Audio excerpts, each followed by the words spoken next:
Mesdames et messieurs, c'est terminé pour la ville de Pokrovsk. Ah oui, c'est un coup dur sur les États-Unis d'Amérique, les Occidentaux et l'Ukraine. Cette ville très stratégique, cette ville très riche en états miniers, qui est même d'ailleurs la deuxième grande ville, la deuxième richesse de l'Ukraine, dans cette localité de Pokrovsk, qui abrite cette usine de charbon. C'est une usine de coke. Donc, c'est une usine qui fait dans la fabrication de l'acier. Et lorsqu'on parle de l'acier, on peut déjà comprendre à quoi est-ce que cette ville, à quoi est-ce que cette usine sert. Vous comprenez? Lorsqu'on parle de l'acier, ça fait dans la fabrication des engins, du matériel militaire et tout ce qui s'ensuit. Alors, la nouvelle est tombée. Le verdict final est en train de s'annoncer. Mesdames, mesdemoiselles et messieurs, les États-Unis sont dans des grosses pleurs.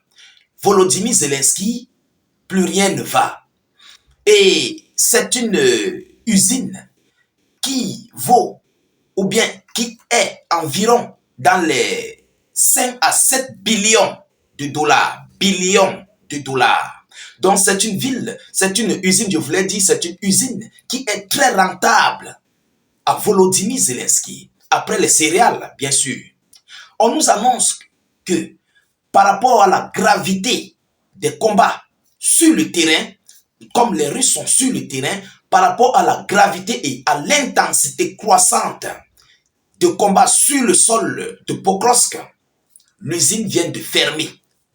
Et vous savez que c'est une localité c'est une ville qui est dans le Donbass. Et cette localité du Donbass est une localité très très riche. C'est une localité très riche. Et c'est pourquoi vous voyez, les États-Unis d'Amérique et otaniens sont en train d'envoyer des chars, des blindés, de l'armement à l'Ukraine pour qu'ils puissent faire face à la Fédération de Russie. Parce que cette localité riche du Donbass est en train de passer mais totalement sous contrôle des forces armées russes.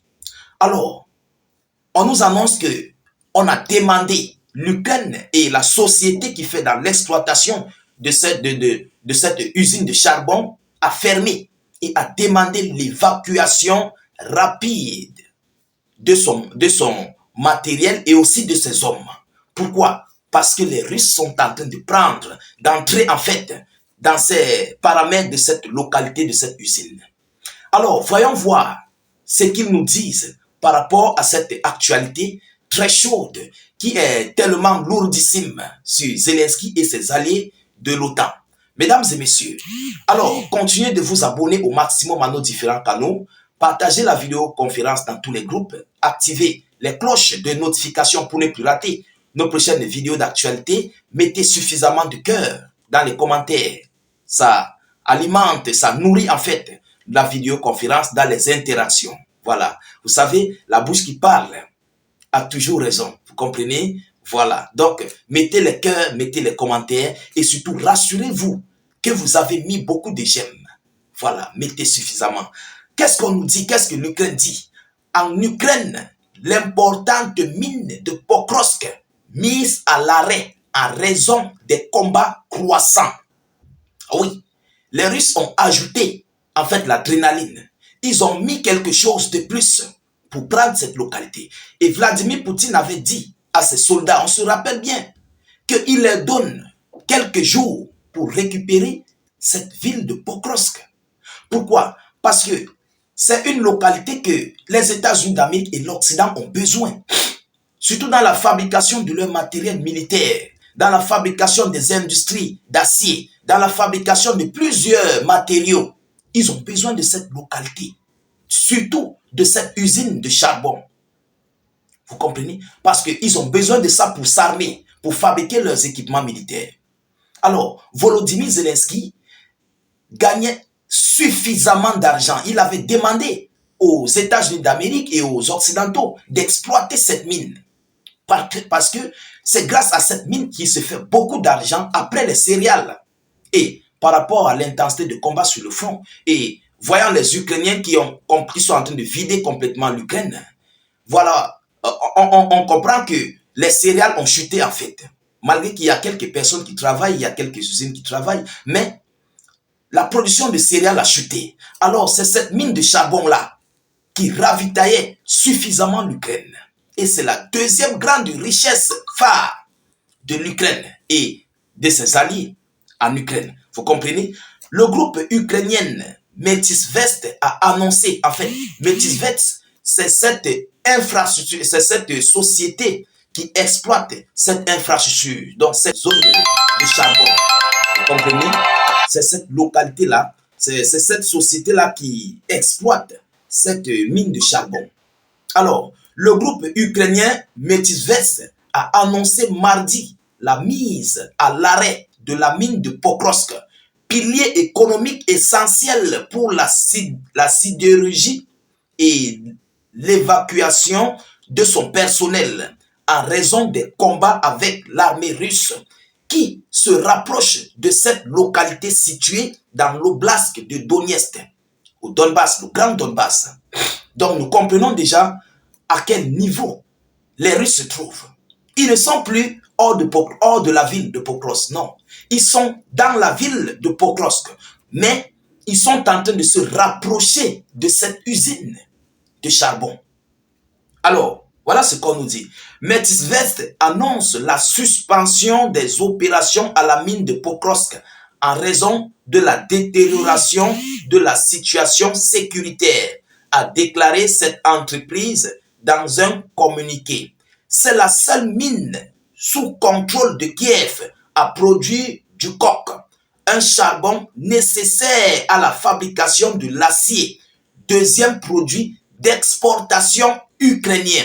Deuxième produit d'exportation ukrainien après les céréales. Donc vous-même vous comprenez, nous tous nous comprenons que cette mine, ou bien Pokrovsk en général, est en train de s'effondrer. Ah oui, cette localité ukrainienne, Yoromai, elle est en train de s'effondrer, mesdames et messieurs. Zelensky est dans des prières. Et c'est pourquoi même d'ailleurs, nous voyons, partager la vidéo s'il vous plaît, partagez. Nous voyons d'ailleurs les alliés de Zelensky accentuer en fait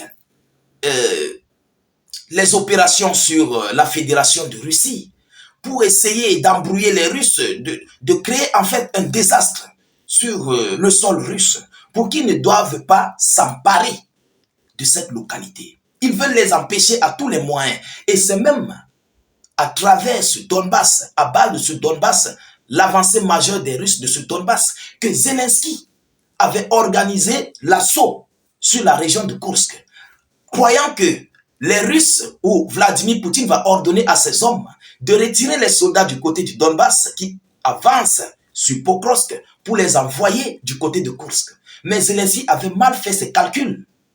Et aujourd'hui, Vladimir Poutine, non seulement il va prendre tout le Donbass et récupérer quelques autres villes qui sont tout autour de cette zone de Pokrovsk, alors il va aussi nettoyer cette localité de Kursk.